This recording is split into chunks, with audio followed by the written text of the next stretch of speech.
Obviously, these irises are just completely just beautiful this year again.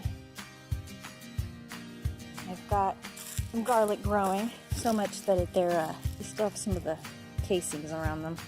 Now this looks pretty gross because of the hay, but honestly, if you look at it from an angle, you can see multiple asparagus. I'm very excited.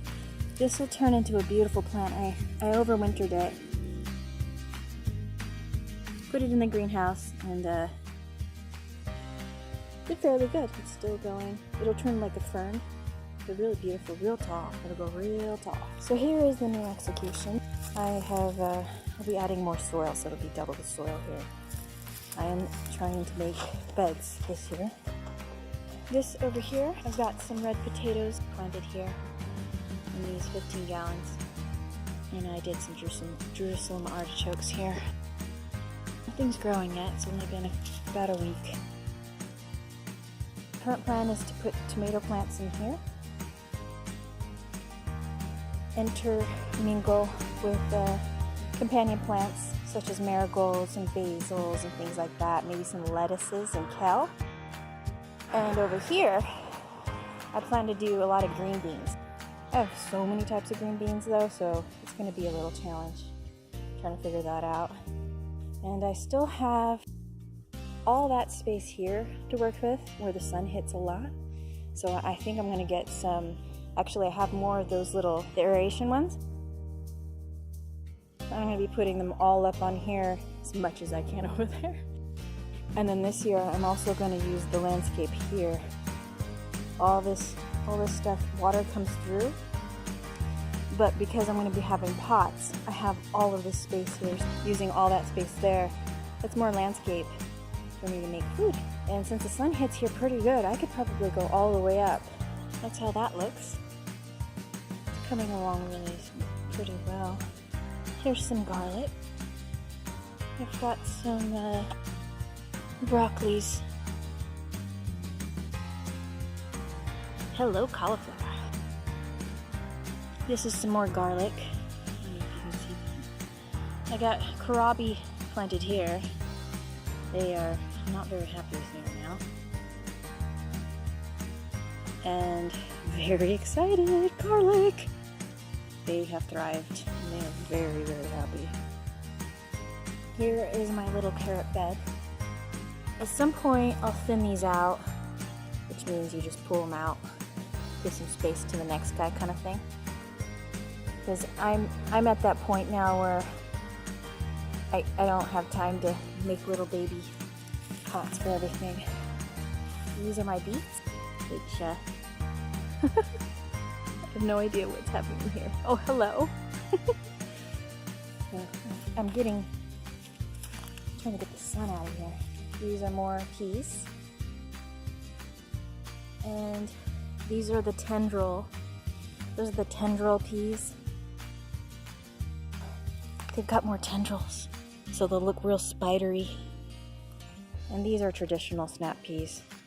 So what's exciting this year is I'm using all this area because they don't mind some shade every now and then. Very excited for them. And here is my greenhouse. Petunias, one of my grandma's favorites. And here is where the magic is happening. Very excited. I have a lot happening here. Some support plants like borage. And everybody's fairly happy. This is one of my favorite things I'm growing this year. I don't know if you can see how purple that is, but that is Bok Choy. Purple Bok Choy. Got everything from cabbages, more borage. Tons, just tons.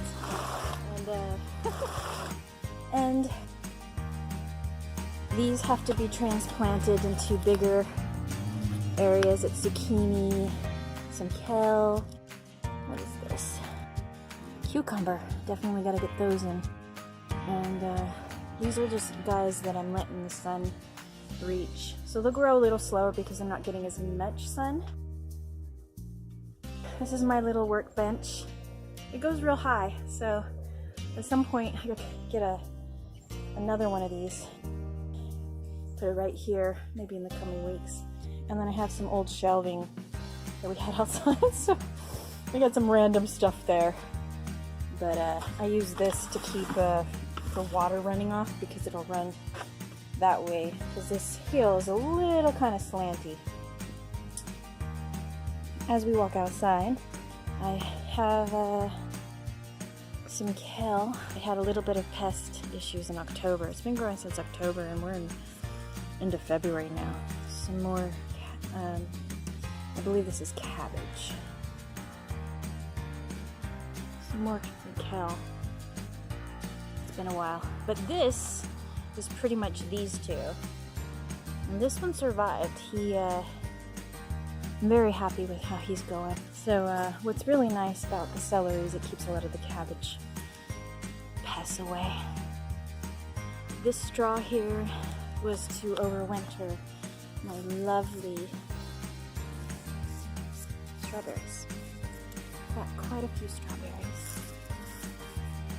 I'm gonna be planting sage like I did last year with some of these, and then tons of borage, or borage as they call it.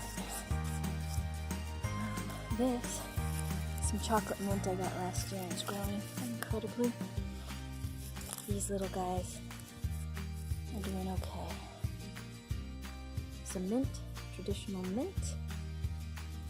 And this is one of my other favorites, still overwintered. Some ginger mint that I didn't seed or anything, but I love the smell of that. Some mint and marigolds. Marigolds are my favorites in controlling pests. These are some of my guys' nasturtiums that have been under the lights. So these are lettuces that I'm also hardening off with the sun. They're used to the grow lights. And some other little guys, I'm just letting the sun hit them. This is borage. He's growing pretty nice. A little dirty. I'm surprised this borage plant, it overwintered. so crazy. Is that crazy? This is how tall they get, by the way. It's pretty tall. One thing is I'm making a strawberry patch. Everything in the middle here is going to be strawberry. These guys right here, those guys right there. I'm going to make it all inside here. Lettuces and strawberry patch in there. So that's still a work in progress for me. The garden in its current state at the end of February